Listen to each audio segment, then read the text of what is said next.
the same level as like a Nautilus, or you're like a Leona.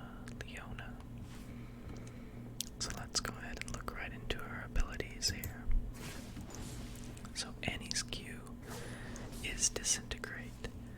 It is a straight line projectile that is point and click. If it destroys the enemy, it refunds all of the mana cost, and I think it cuts the Q timer in half, but I could be wrong on that. Her W is Incinerate, which is an AoE cone in front of her that can also stun with Annie's passive. But let's get through her abilities first, and then go over her passive so you can see how this will all tie in together.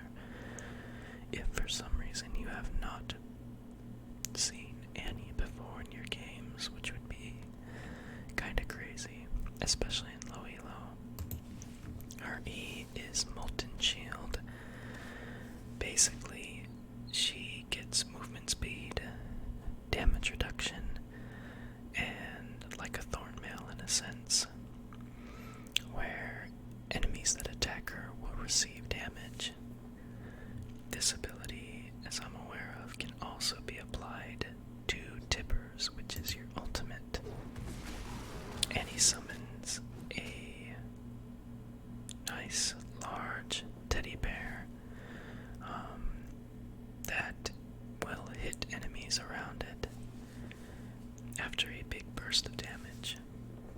So this all ties into Annie's passive, where after casting 4 spells, her next spell will stun the target.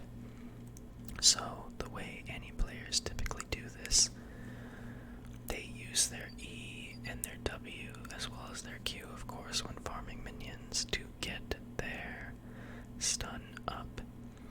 And then they will use ult Tippers to get an AoE stun, and then finish it off with their abilities in a cycle.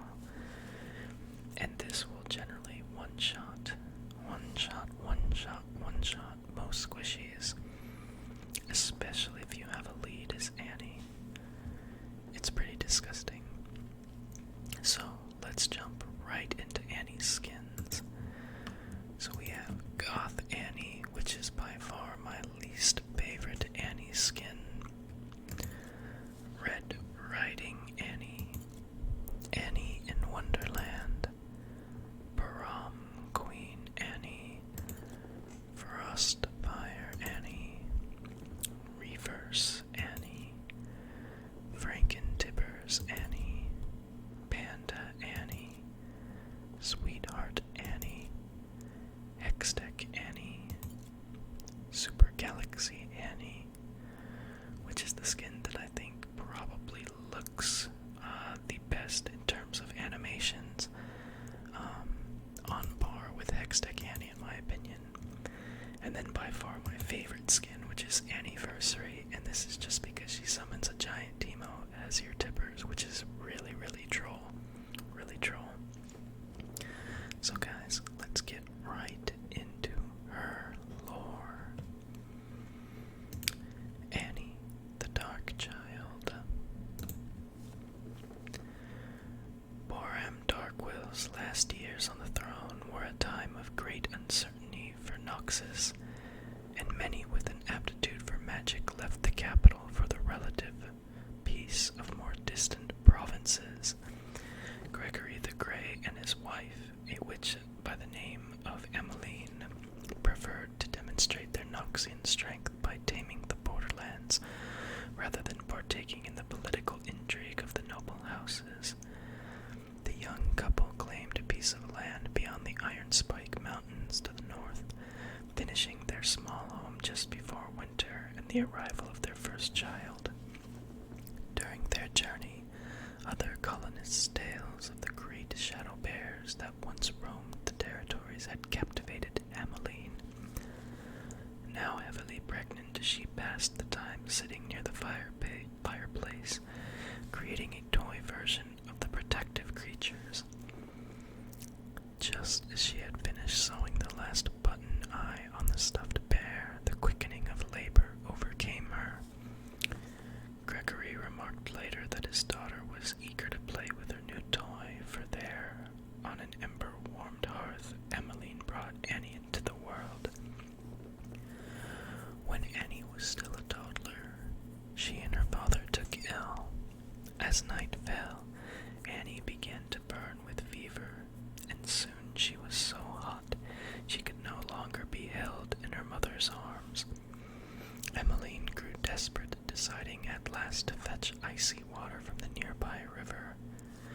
The next morning Gregory awoke, weak and groggy from his sickness. In the crib, a now healthy Annie played with her stuffed bear Tippers. But Emmeline was gone. Naively, Annie believed her mother would one day return.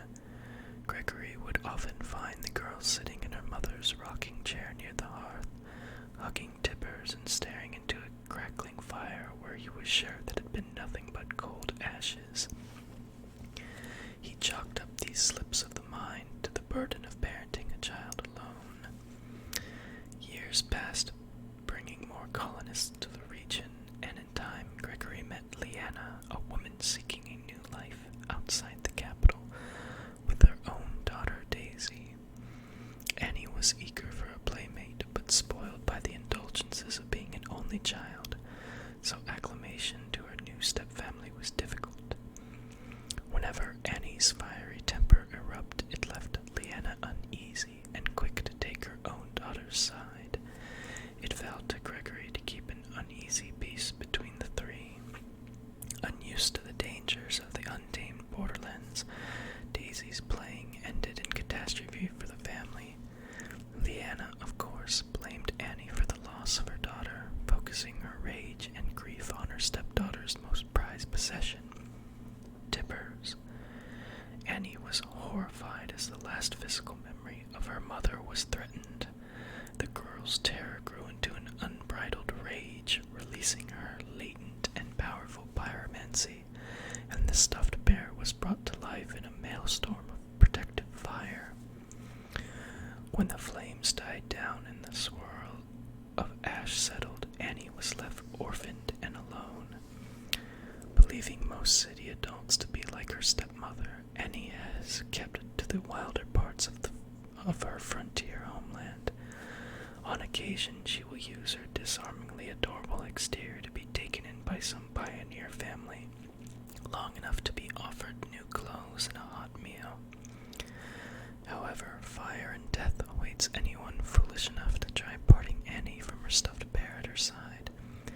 Kept safe by Tippers, she wanders the dark forests of Noxus, oblivious to danger, and the dangers posed to others by her own unchecked power, hoping one day to find someone like her to play with.